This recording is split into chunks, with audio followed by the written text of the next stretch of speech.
What's up, ladies and gentlemen? It's your boy, Dog Waters, and I'm back again dropping another story. This one is a Bigfoot story. Pretty good Bigfoot story. For those of you who are members of the website, you've already heard it because it's been there for a while. For those of you who are non-members, you're going to listen to it now. Also, for those of you who are non-members of the website, the lottery is open. I was supposed to open it this weekend, but I did it already. So head on over, click the button that says Dog Waters Lottery, submit your email address, name and email address, for a chance to win a 30-day membership. For those of you who can be like, Dog Waters, I don't want to give you my email address. Listen, I'm doing this because I told y'all the reason why I built the website is because I knew about the censorship. Now you're seeing the second phase of the censorship rollout. And I'm not going to bite my tongue for nobody, baby. Eventually, it's going to get to the point to where I'm going to say something and they're going to get pissed because they've already shadow banned me based on other things I've said. And I'm going through a series of big interviews going into February where I know I'm going to say some things that may be a problem. So sign up, become a member, or submit your name and email address in the lottery and get down with the get down. You know what I'm saying? But if you want to hear this full story, you need to be a member. You're going to need to be a member, baby. Peace.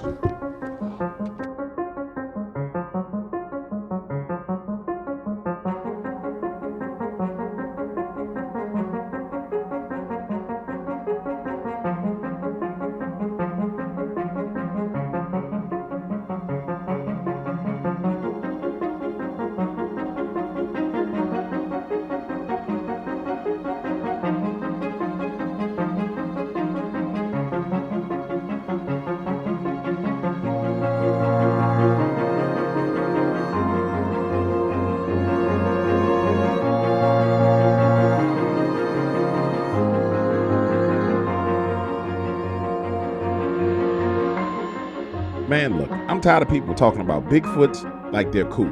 The majority of these people that talk about Bigfoot ain't living nowhere near no damn Bigfoots. Because if you did, you would realize quickly that it's like having a 2,000-pound stalker watching your every move.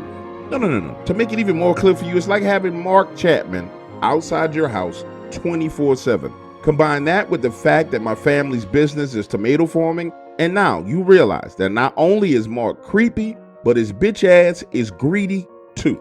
Let's start off with this, the stalking. Yearly, we have migrant workers that work our fields. And every year, a percentage of our workers ghost us. I mean, one day they're at work, the next day they're gone. Now, when this first started to happen, we as an organization were confused because we pay them fair wages. And we only use people that have work permits, and we take good care of our people. Now, one of my employees, China Bob, we call him China Bob because for years we couldn't pronounce his name. So finally, he got disgusted with people mispronouncing his name, and he told us to call him Bob. Now, combine that with the fact that we have other men who work for us named Bob, it's better to call him China Bob. Just like the black man that works for us is called Black Bob, and the white man that works for us is called White Bob. It's just a way of distinguishing who they are. Anyway, China Bob comes to me a few years ago and says, hey, I figured out why our workers are going to work for other farms. Goes on to tell me that we have a yearling that comes on our farm. Now, he goes on to tell me stories about when he was a kid and how they had him in his village and how they had to go out and kill them and how it took a hell of a lot of bullets to kill these things. Now, I need you to understand something about me and the concept of there being a Bigfoot. I knew there was a possibility that something like that existed, but as far as I was concerned, the possibility was about 5%. So as China Bob is telling me this, I'm looking at him like he's done lost his damn mind. We go back and forth talking about this for about 5 minutes and agree to disagree. But he leaves me with this ominous warning saying, look, you always leave the farm and head home in the middle of the day.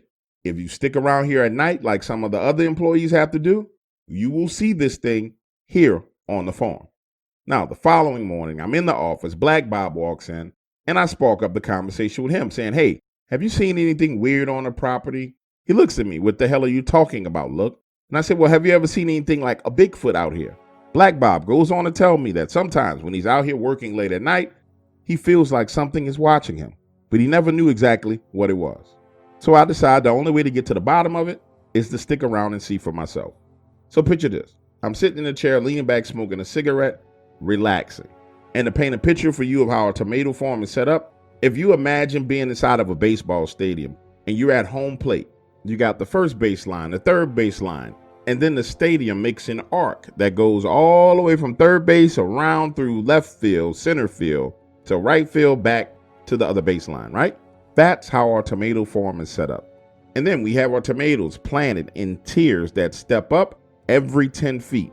So essentially, if you're standing there in center field and you look around, you're completely surrounded by tomatoes all the way up to 50 feet in the air. Now, like I said, I'm sitting there smoking my cigarette, right? Look up and I see something running. And it's running pretty fast too. It's up high on the 4th tier running behind the tomatoes, and it's moving from right field headed to center field. Now listen to me, when I tell you this is about 120 to 130 yards away from me, but it's big. I can see that it's big. So big that I say out loud, what the hell is that? Now understand, I'm not sitting there in complete darkness, but the big lights, the ones that we use to illuminate the crops during harvest time, those were off. So I get up, walk over, turn the switch, and turn those lights on. But with these lights, they don't just come on and flash brightly. They're a lot like football field lights. You turn them on early and then they kind of warm up. And then next thing you know, it's super bright outside, right? The second the lights click on and the dim lights start to shine, it freezes right there in center field and tries to hide behind the tomato plants. But it's way too big. And even though our plants are strung up in the air, you can still see this thing standing there. And even at that distance, I could tell that it was some kind of giant hairy man. And then, next thing you know, a fucking tomato comes flying at me, lands at my feet. And I need you to think about this, understand how far away this creature was. And it threw a freaking tomato that landed right at my feet. I stand there watching it as it's watching me. Next thing you know, another tomato comes flying at me and lands on the wall right above my head. And for me, it was at that point in time where I had seen enough, and I said, fuck it, I'm turning off these lights and going my ass home. The next morning, I get to work early and I find China Bob. He's standing there drinking coffee with Black Bob, and I go on to tell him about the events of the night before, and he starts to laugh at me. I'm talking about bent over at the waist, laughing, saying, I told you so, but you wouldn't believe me. After he's had a good laugh, he says, now that you understand what's going on, I can explain to you, boss, what this thing is costing you. Because that big, giant, hairy monster is eating your tomatoes. From there, China Bob and I go into this discussion of how to get rid of this thing. I tell him, look, maybe we can leave the lights on all night long and that'll keep it away. He says, no, all you're going to do is run up your power bill and it's going to sneak in and still eat your tomatoes. So then I suggest that, look, maybe we just shoot it and get rid of it. He says, no, that's not a good idea because right now all it does is sneak, eat some tomatoes, and go on about his business. You don't want to piss this thing off. After going back and forth for another 10 minutes, me making suggestions and him shooting them all down, we decided the best thing to do was leave it alone for now, and hopefully it would just go on about its business. But it didn't. The next day, my wife is sitting in a truck on the backside of the property, and she sees it peeking at her from behind a tree. She completely freaks out, damn near runs over one of our employees, trying to get the hell out of there. Now understand, our house is on the same property as our farm, and it was like once this thing laid its eyes on my wife, it went into full stalker mode, turning its attention from the farm to my house. Now it's peeping at her through windows, and it's gotten to the point to where my wife doesn't even want to be at home alone.